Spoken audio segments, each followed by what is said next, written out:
वार्ता में मंच पर उपस्थित भोसरी विधानसभा क्षेत्र के विधायक श्री महेश लांगड़े जी, भारतीय जनता पार्टी के जिले के अध्यक्ष गणेश, इस क्षेत्र के मंडल के अध्यक्ष डॉक्टर ताराचंद कराटे, किसान मोर्चा के जिले के अध्यक्ष संजय धुरात जी, बहन आशा ताई जी, अतुल देशमुख जी और अन्य उपस्थित सम्मानीय अतिथि, इलेक्ट्रॉनिक मीडिया, प्रेस मीडिया और वेब पोर्टल के मीडिया साथी हैं,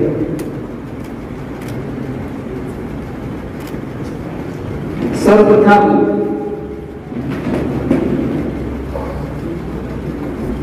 दो घंटे देर से मुलाकात करने के लिए क्षमा प्रार्थी, इसलिए अधिकार पूर्वक कह पा रही, सबका साथ सबका विकास, आपका साथ चाहिए। आप इस देश के चौथे स्तंभ के रूप में देश के 130 करोड़ जनता की आवाज भी आप ही हैं।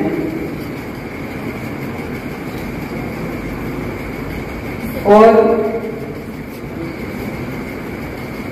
130 करोड़ जनता के लिए भारत सरकार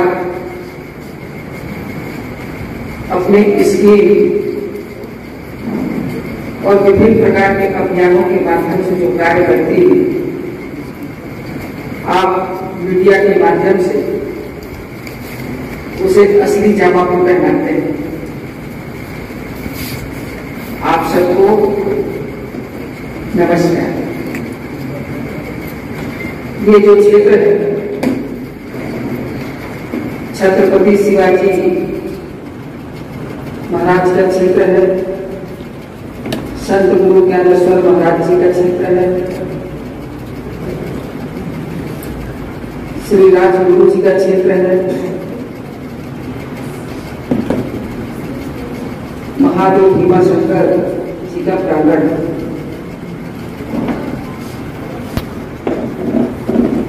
महाराष्ट्र राज्य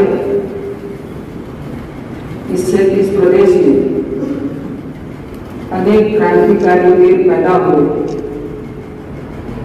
बड़े किसान भी यही हैं, माया नगरी भी यही है। देश के अन्य राज्यों की अपेक्षा महाराष्ट्र कई मायनों में बहुत महत्वपूर्ण स्थान रखता है। मेरा परिचय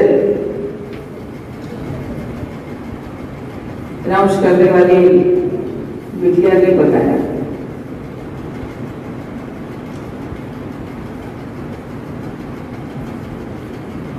दो 2014 के लोकसभा चुनाव में देश में भारतीय जनता पार्टी को 284 सीटें मिली थी। 2019 के लोकसभा चुनाव में 303 सीट के साथ माननीय नरेंद्र मोदी जी की अगुवाई में एनडीए की सरकार बनी। इन 8 वर्षों में हमने देश की छोटी समस्या से लेकर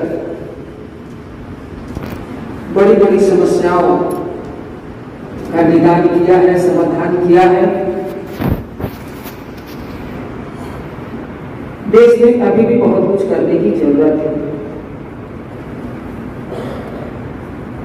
144 लोकसभा सीटें ऐसी हैं जहां पर भारतीय जनता पार्टी के सांसद नहीं, इसमें शेड्यूल लोकसभा क्षेत्र भी शामिल है।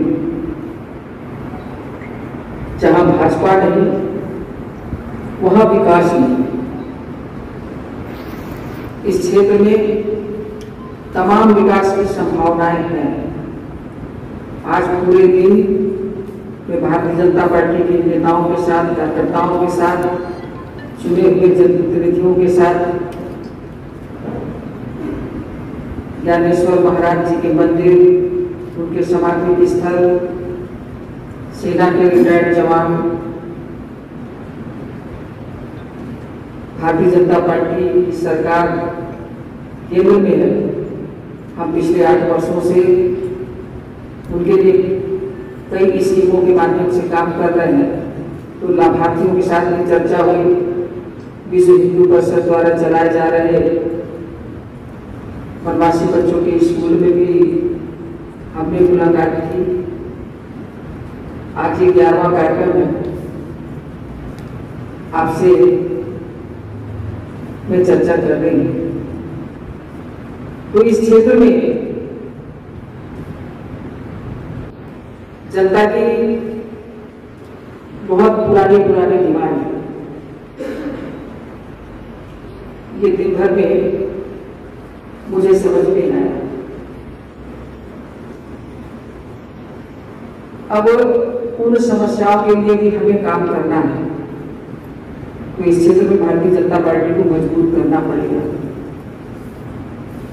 तो भारतीय जनता पार्टी को मजबूत करने के लिए, केंद्र सरकार की योजनाओं को यहाँ पर फलीभूत करने के लिए और इस प्रदेश में भी भारतीय जनता पार्टी की मिलीजुली सरकार है, तो प्रदेश सरकार के माध्यम से क्षेत्र के आवश्यक कामों को करने के लिए आज दिन भर में हम लोगों ने कई रणनीति बनाई है।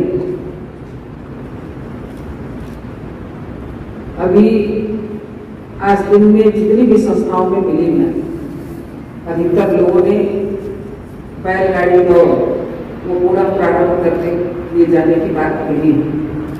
कई ऐसी लंबित परियोजनाएं हैं जिनका समाधान, जिनके लिए फंड भारत सरकार से लाए जाने की जरूरत है, चाहे रेलवे लाइन हो, चाहे वो उड़ान स्कीम के माध्यम से एयरपोर्ट हो, राष्ट्रीय राजमार्ग हो और कई मांग है। अब इन प्रस्तावों को, जनता की आवाज को मुझे भारत सरकार के तमाम मंत्रालय के मंत्रियों के पास लेकर जाना है। और ये ऐसी बातें हैं, ऐसी मांग है जिनके लिए बहुत ज्यादा पैसे की जरूरत भी नहीं, सिर्फ इच्छा शक्ति की जरूरत है। इच्छा शक्ति की कमी हमारी सरकार के पास नहीं है और नहीं फंड की कोई दिक्कत है, क्योंकि आज की तारीख में भारत माननीय प्रधानमंत्री जी के नेतृत्व में दुनिया की 5वीं आर्थिक ताकत बन चुकी है और भविष्य में हम नंबर 3 पर आने के लिए पूरी ईमानदारी के साथ प्रयास कर रहे हैं। अभी 2 दिन का मेरा और प्रवास है। इसके बाद भविष्य में मैं फिर से आऊंगी और ये 3 दिनों में जनता की समस्याएं, जो मुद्दे मेरे सामने आएंगे, इसके लिए कल जिला प्रशासन के साथ मेरी बैठक भी है। मैं उनसे जरूर ये पूछना चाहूंगा, क्या आयुष्मान योजना, प्रधानमंत्री कृषि सम्मान निधि योजना, सुकन्या समृद्धि योजना, उज्ज्वला योजना, स्वच्छता अभियान, मातृ वंदना योजना, यानी भारत सरकार का जो टारगेट है, जनधन खाता, वन नेशन वन राशन, मुद्रा लोन योजना, स्वनिधि योजना, यानी व्यक्तिगत लाभ वाली जो योजनाएं, जिसके लिए हमारी सरकार का विशेष फोकस रहता है। इसके साथ ही इस क्षेत्र में 4 लाख के आसपास अनुसूचित जनजाति समाज के लोग भी निवास करते हैं। हमारे मंत्रालय के माध्यम से चाहे पढ़ने वाले बच्चों के लिए स्कॉलरशिप हो, एकलव्य मॉडल स्कूल या जिन नौजवानों को पीएचडी करना हो, एमफिल करना हो या विदेश में पढ़ाई करने के लिए जाना है, 275 रैंक की राशि जो गेट फिलिंग के लिए दिया जाता है, उसकी वर्तमान क्या स्थिति है और यहाँ के कौन कौन से प्रस्ताव भारत सरकार को भेजे गए हैं, चाहे हमारा मंत्रालय हो, चाहे भारत सरकार की कोई भी मंत्रालय हो, जो भी पेंडिंग काम होंगे उन पर चर्चा की जाएगी। और यहाँ से जाने के बाद मैं उस पर विशेष जोर देते हुए इस क्षेत्र के विकास के लिए काम करूँगी। आज दिन भर में जो जानकारी मिली, मैं ये जानकारी आपको दे सकती हूँ। बाकी चाहूँगी कि आप लोग अपनी तरफ से मुझसे कुछ पूछ भी सकते हैं, सुझाव भी दे सकते हैं, क्योंकि ये जन सरोकार रखने वाली सरकार है, जनमन के आधार पर काम करने वाली सरकार है, जनता की आवाज पर काम करने वाली सरकार है। ये जो वर्ष था, देश की आजादी का 75वां वर्ष था और इस 75वें वर्ष में कोरोना के बावजूद हमारे भारत सरकार के सभी मंत्रालय के अधिकारी, मंत्री यानी पूरे टीम भाव के साथ हम राज्य सरकारों का सहयोग देते हुए सभी जनप्रतिनिधियों और आम जनता को शामिल करते हुए हमने अभियान चलाया और आजादी के इस वर्ष 14 अगस्त को भारत के विभाजन की विभीषिका के बारे में भी जगह जगह पर चर्चा हुई। देशवासियों को, नौजवानों को और बच्चों को इस बात की जानकारी दी गई और उन्हें ये कहा गया कि जब देश को आज़ादी तो मिली, लेकिन आज़ादी के पहले बंटवारा भी मिला, तो इसे भी याद रखना है। अब जब इसके बाद जब आज़ादी मिली, तभी उस आज़ादी के आनंद का हम अनुभव कर पाएंगे। 15 अगस्त और 26 जनवरी भर केवल तिरंगा झंडा हम लोग लहराते फहराते थे, लेकिन इस वर्ष हर घर तिरंगा, हर हाथ में तिरंगा माननीय प्रधानमंत्री जी का अभियान था और मुझे बहुत खुशी हुई कि पूरे देश भर में तिरंगा अभियान बहुत जोर शोर से चला। मैं अभी कुछ दिन पहले सिक्किम गई थी, 17,000 फीट ऊपर में मैंने प्रधानमंत्री आवास में एक तिरंगा को लहराते हुए देखा, एक गरीब के घर में भी तिरंगा को लहराते हुए देखा। ये पूरे देश भर में आज़ादी के अमृत महोत्सव पर बहुत सारे कार्यक्रम के आयोजन हुए और इस वर्ष हमने पूरे साल भर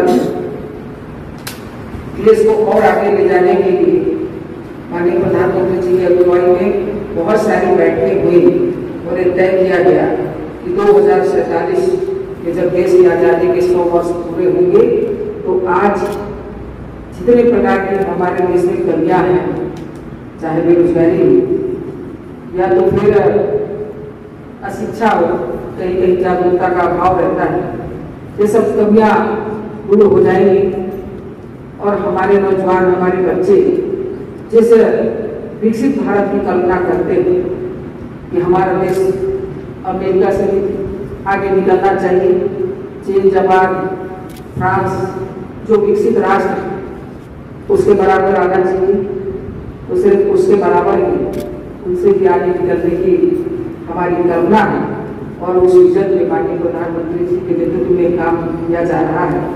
और मैं आप पत्रकारों से चाहूँगी कि आप अपनी बात मुझे कुछ पूछता है पूछ सकते हैं। मैंने दिन भर की जानकारी आपको दी और कल परसों 2 दिन में रहूँगी। जब लास्ट में मेरा पत्रकार सम्मेलन होगा तो मैं हर छोटी बड़ी बात को आप लोगों के सामने रखूँगी।